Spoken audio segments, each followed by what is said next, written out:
light so you can point in that direction. That's basically how it works. Yep, that's our technique. Of course, then we go into some other things like, so you were talking about the East City Ranch episode. We had, as soon as we got laser light on it and I was able to turn one of the lunas at it, I started doing the count because it would flash. And so I started counting down, and every 9 seconds it would flash again. So at first I just thought it was a piece of space junk that was rotating in space and then flashing with the sunlight back at us. But let's just take a second here and make sure people understand. So basically we're sitting out there sky watching. It's what, 10 o'clock, 10:30, something like that. 10:30, something like that, right. And all of a sudden there's this strange anomalous light that seems to be pulsating coming from our left to the right at quite low altitude, actually, because I remember that the cloud level was estimated to be about 2,000 feet that night, intermittent, wispy clouds, and this was below that, and it was coming in our direction, and you take it from there and tell us what happened.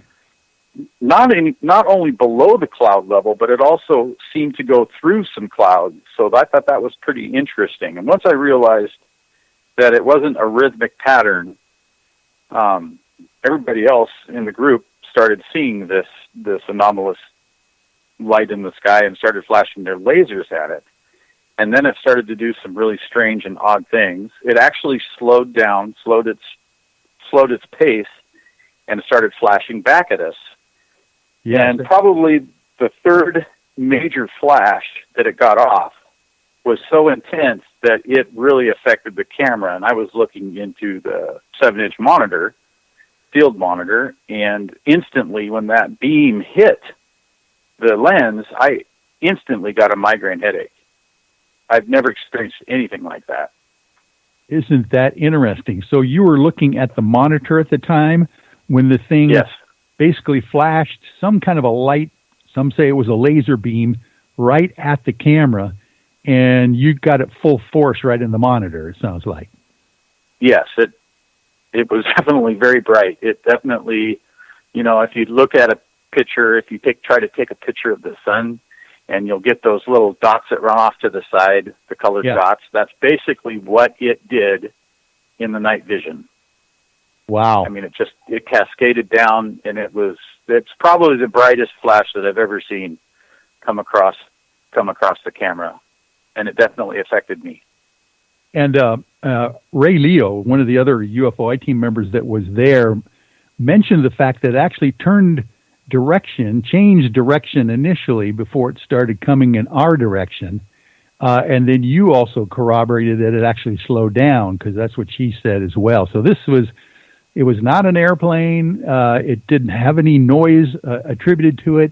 It was just a very large, bright, amorphous, kind of like white light that was pulsating. And probably, I would say, pulsating from the beginning up to maybe 10, even 20 times its size when it pulsated. Yes, definitely. Yeah. There is some new news. Philip Wade did get in touch with me, and they do have a workstation now to make the film with all the footage that we got down there. Oh, wonderful. So that's the new news I just got maybe a half hour ago. So I just wanted to bring that up. So they will be putting that together. This is Philip and Timothy Wade, the Wade brothers of Ambition Pictures, who were there with us with their camera crew recording the UFO I-Team's investigation down there at East City Ranch. And they are still almost in the process of putting this thing together so we can actually see the theatrical release of this whole idea of the incident at Mount Adams. Okay, so basically, let me just take up from there and kind of finish that little aspect of the sighting report, and then we'll go over probably to the other side of the mountain at Takalak Lake. But basically, this object came pretty much right over the top of us, but maybe a 45-degree angle up in the night sky in front of us. Did this flash that you captured on tape? You want to describe how this giant flare-up. This is different than the normal flare-ups that happen kind of periodically as it's coming towards us. But when it was right there, it did a huge, almost like laser beam flash. You want to describe that? Yeah, it seemed like it was almost directed at us. I mean, with, maybe 4 other people in the audience that had lasers. They were all shining it towards this object or at this object. And it just felt like, it really felt, Michael, like it was beaming something right back at us. I often wonder when you see these flashes in the sky, whether or not you would see it from the other side of the craft or if it's actually a directed sort of flash that they're giving off. And I definitely feel, in this case, it was directed towards our group. Definitely. Matter of fact, funny you should mention that because Kathy Brock, one of the other UFOI team members, was talking with some of the other folks that were in a different part of the Skywatch Valley when this whole event happened, and they were off to basically a kind of like a 90-degree angle from where we were sitting. And they said that they actually saw this blue laser beam coming out of this thing and coming down into the crowd that we were standing in. So that's another corroborated kind of evidence that there was some kind of thing coming out of the thing in our direction. And then, of course, and then no sound at all, but obviously an instant headache that you get from the monitor. And the thing just kept going all the way off and disappeared into the right horizon or over the trees when we lost it. So that was just a very interesting sighting that we actually have on tape, and we're going to be able to show that relatively soon so people can see what we experienced that night at Mount Adams East City Ranch. Okay, now... I do have some... Go ahead. I was going to say, I do have something similar that I've uploaded to our YouTube page. If they would look up YouTube, or on YouTube, UFOI team, and UFO Trout Lake, Washington. There is a similar craft that we did catch that did similar type flashing that I've uploaded, the video that I've uploaded there.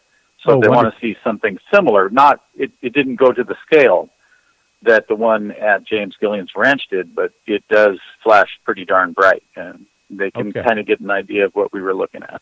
Yeah, wonderful. One thing that I wanted to ask Michael, if I could, just of Lee, because I wasn't at the SETI that time whenever you guys were there, but obviously when you're looking towards Mount Adams, and it sounds like the sky was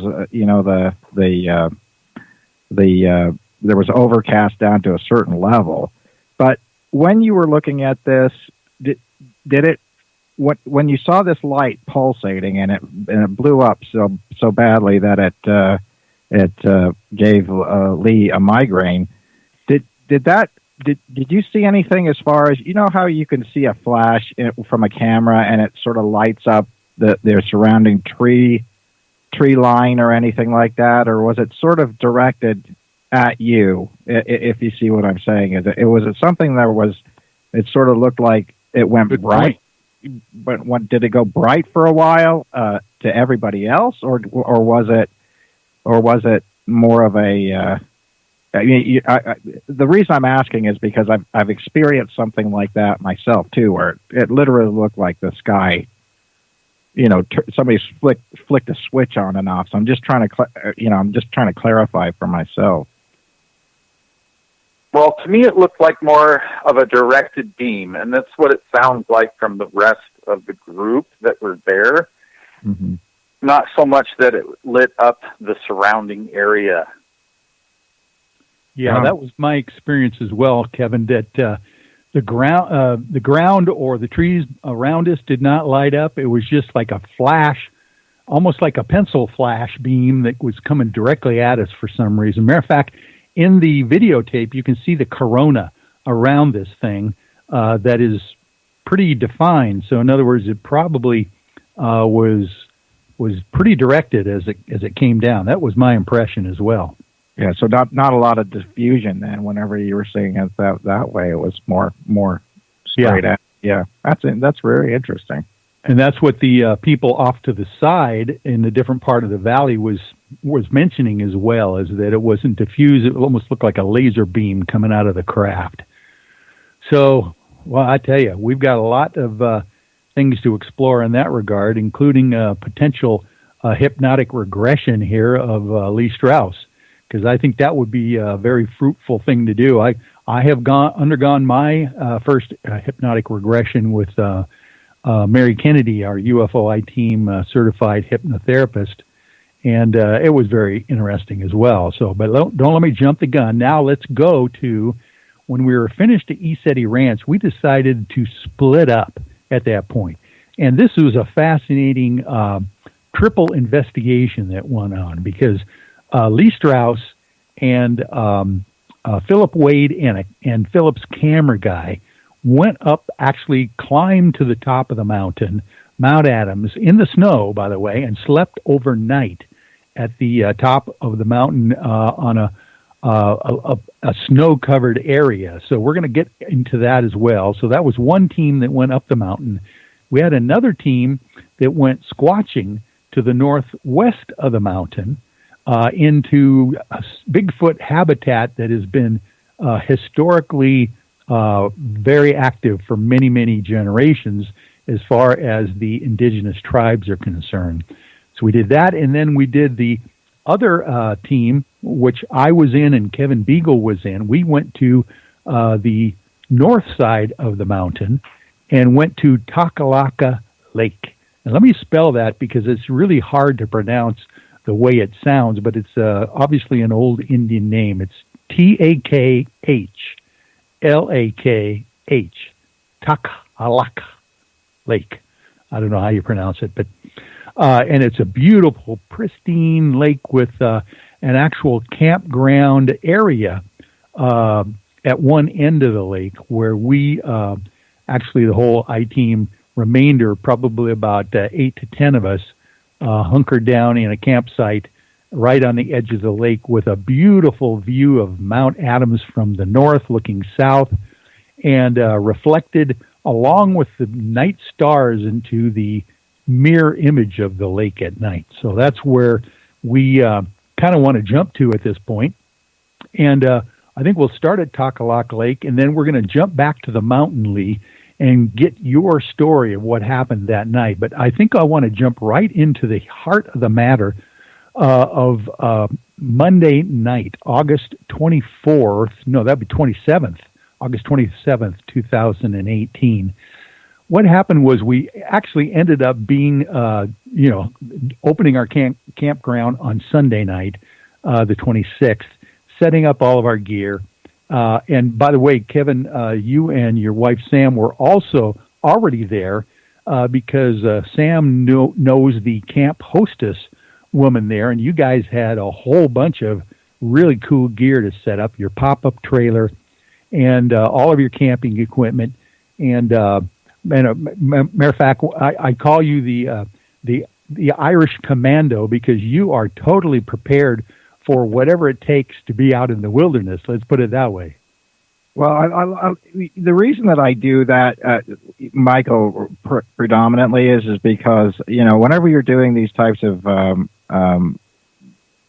expeditions and things like that, I mean, you can call it whatever you want to, but you have to alleviate, in my opinion, all the factors that can be explained by other means. And so, yeah, we sort of have a triple redundancy when we have these different things because, the last thing you need to do is have somebody say, oh, you just went hypothermic and that's why you saw this and what, and so you have to be so careful because, in the end run, a skeptic may believe you. I mean, but there's people who are just not going to believe you no matter what you do, even if you walk out of the forest with a Bigfoot or an alien, they're just not going to believe it, and so you have to please the 2/3 of the people, I think, that can be happy with, evidence and things like that. But